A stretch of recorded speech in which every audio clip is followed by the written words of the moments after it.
Hello everyone, কেমন আছো তোমরা সবাই? আশা করছি সবাই খুব ভালো আছো। আজকে চলে আসলাম নতুন আরেকটা ভিডিও নিয়ে।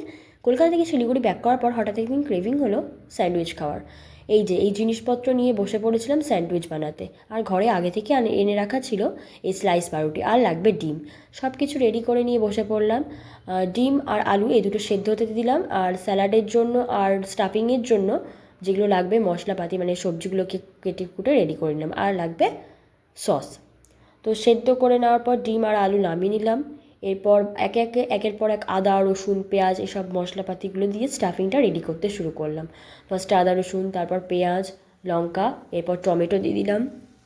এভাবে মোটামুটি অনেকক্ষণ ধরে কষিয়ে নিয়ে এই যে আলাদা করে স্যালাডগুলো কেটে রেখেছি আলু আর ডিমটা দিয়ে ভালো করে স্টাফটা রেডি করে ফেললাম। তারপর এক এক করে পাউরুটিগুলোকে নিয়ে স্টাফটা দিয়ে দিলাম স্যান্ডউইচের মাঝখানে। আর তারপরে একটু টোস্টারে নিয়ে একটু টোস্ট করে নিলাম। আর তারপর রেডি হয়ে গেল আমার স্যান্ডউইচ।